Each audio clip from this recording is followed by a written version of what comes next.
ഈ കണ്ടാമൃഗത്തിന്റെ തൊലിക്കെട്ടി എന്നൊക്കെ നമ്മൾ കേട്ടിട്ടില്ലേ? അത്തരത്തിലൊരു തൊലിക്കെട്ടിയുള്ളവനെയാണ് ഇത് കണ്ടുകൊണ്ടിരിക്കാൻ തന്നെ പറ്റുള്ളൂ എന്ന് പറഞ്ഞാൽ പിന്നെ കെട്ടിപ്പിടിച്ചവരുടെ തൊലിക്കെട്ടിയെ പറ്റി നമ്മൾ പറയേണ്ട കാര്യമില്ലല്ലോ. കീരിയും പാമ്പും പോലെ ഇരുന്നവരാണ്. UDF ഇതുവരെ 140 മണ്ഡലങ്ങളിലേക്ക് ഒരു സ്ഥാനാർത്ഥിയെ പ്രഖ്യാപിച്ചതായി നമ്മൾ കേട്ടിട്ടില്ല. പക്ഷേ നമ്മുടെ PV അൻവർ സ്വയം പ്രഖ്യാപിച്ചു കളഞ്ഞു. എവിടെ?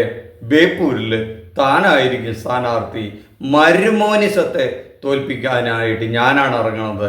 പിണറായി സത്തെ തോൽപ്പിക്കാൻ നേരിട്ടൊരു അംഗം വെട്ടാൻ അങ്ങോട്ടൊന്നും പോകാനുള്ള ധൈര്യം പുള്ളി അങ്ങ് പറയുന്നില്ലെങ്കിലും മരുമോനിസവുമായി ഒരംഗം കുറിക്കാൻ തയ്യാറാണെന്ന് പറഞ്ഞ പുള്ളി കുറേ ദിവസങ്ങളായി ബേപ്പൂരിൽ അങ്ങനെ കറങ്ങി നടക്കുകയാണ്. അല്ല, സ്ഥാനാർത്ഥിത്വം നടത്തി ഒരു സ്ഥാനാർത്ഥി ഇവിടെ ഉണ്ടാവുമല്ലോ, ഏതെങ്കിലും ഒരു സ്ഥാനാർത്ഥി. ഇത് തെരഞ്ഞെടുപ്പ് പ്രചരണം തന്നെ. ഞാൻ ഇന്ന് ആരംഭിച്ചതല്ല.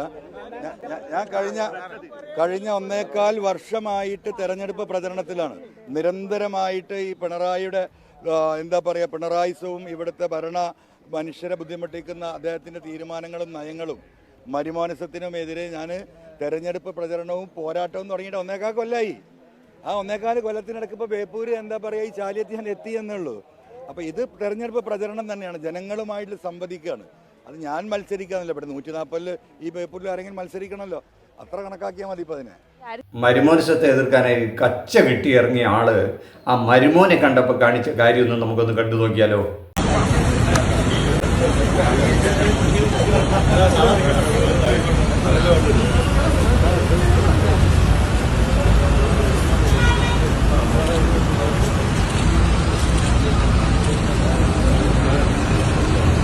അപ്പോൾ ഈ അപൂർവ കാഴ്ചകളൊക്കെ കാണുന്ന നമുക്കാണോ തൊലിക്കെട്ടി കൂടുതൽ വേണ്ടത്, അതോ ഈ കാണിച്ചു കൂട്ടുന്ന ഈ 2 മഹത് വ്യക്തികൾക്കാണോ?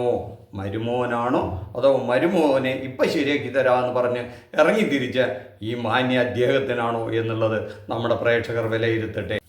ഇനി നമ്മൾ കാണാൻ പോകുന്നത് തൊലിക്കെട്ടിയുടെ പാരമ്യമായ ചില കാഴ്ചകളാണ് കേട്ടോ. അത് നിങ്ങൾ കണ്ണെടുക്കാതെ കാണണം. എന്നാലാണ് ഈ പിണറായിസത്തെയും മരുമോനിസത്തെയും തോൽപ്പിക്കാനിറങ്ങിയ ഈ അൻവർ സാഹിബിൻ്റെ പഴയകാല ചരിത്രങ്ങളും ഈ പുതിയ കാല ചരിത്രമൊക്കെ നമുക്ക് കാണാൻ കഴിയുള്ളൂ. ഈ തൊലിക്കെട്ടി എന്ന് പറഞ്ഞാൽ കണ്ടാമൃഗം ലജ്ജിച്ചു പോകുമെന്നൊക്കെ നമുക്ക് ഇതൊക്കെ കണ്ടാലാണ് മനസ്സിലാകുക. ഇതൊക്കെ കണ്ടിട്ട് നമ്മുടെ പ്രേക്ഷകർക്ക് എന്താണ് തോന്നുന്നതെങ്കിൽ അത് കമൻ്റായിട്ട് എഴുതുക.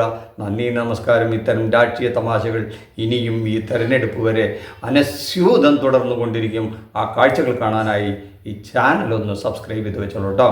കുറച്ച് വർഗീയതയുടെ ഒരു ഭാഗത്ത് രാത്രിയിൽ അവരുമായി ചർച്ച നടത്തുക, പകല് മതേതരത്വത്തെക്കുറിച്ചും ദേശീയ രാഷ്ട്രീയത്തെക്കുറിച്ചും പറയുക.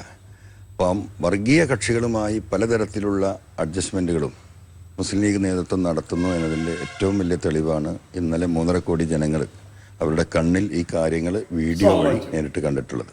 ഈ വാതിലടച്ചു, ഇരുമ്പ് വാതിലടച്ചു എന്ന് ബഹുമാനപ്പെട്ട ഹിറ്റ്ലർ കേരളത്തിലെ 3.5 കോടി ജനങ്ങളോട് പ്രഖ്യാപിച്ചത്. അപ്പോൾ ഇപ്പോൾ ഉണ്ടായ ഈ 1.5 മണിക്കൂറിലുണ്ടായ ട്വിസ്റ്റാണ്. അപ്പോൾ ഞങ്ങൾ എന്ത് ചെയ്യണമെന്ന് ഞങ്ങൾ ആലോചിക്കും. VD സതീശൻ്റെയും ഈ നെക്സസ് പൊളിറ്റിക്സ് അതായിരിക്കും തെരഞ്ഞെടുപ്പിലെ പ്രചരണ വിഷയം. പറവൂരിലുണ്ടാവും. അവൻ നിയമസഭ കാണൂല അൻവറിനെ സൈഡാക്കിയിട്ടില്ലെങ്കിൽ. പിണറായിയെ പേരിൽ ഈ RSSനെ ചാർത്തുന്ന കേരളത്തിലെ പ്രതിപക്ഷ നേതാവിനെ കേരളത്തിലെ ജനങ്ങൾക്ക് വേണ്ടി വളരെ സ്നേഹത്തോടെ വളരെ ബഹുമാനത്തോടെ വെല്ലുവിളിക്കുക. ഒന്ന് എഴുതി കൊടുക്കട്ടെ, പുനർജനി കേസ് ED അന്വേഷിക്കണമെന്ന്. അത് തന്നെയാണ് വിഷയം. പ്രതിപക്ഷ നേതാവിനെ ഒറ്റപ്പെടുത്തി ആക്രമിക്കുന്ന രീതി അവലംബിക്കുന്നു CPM. അതിനെ പ്രോത്സാഹിപ്പിക്കുന്ന തരത്തിലുള്ള വാർത്തകൾ ഇവിടെ സൃഷ്ടിക്കപ്പെടുന്നു. ഇതൊക്കെ കണ്ടും കേട്ടും കഴിഞ്ഞപ്പോൾ നിങ്ങൾക്ക് എന്താ തോന്നിയേ? ഈ കണ്ടാമൃഗത്തിൻ്റെ തൊലിക്കെട്ടിയെ പറ്റി ഇപ്പം ഏതാണ്ട് ഒരു ബോധ്യം വന്നല്ലോ. അതാണ് പറയാനുള്ളത്. നന്ദി.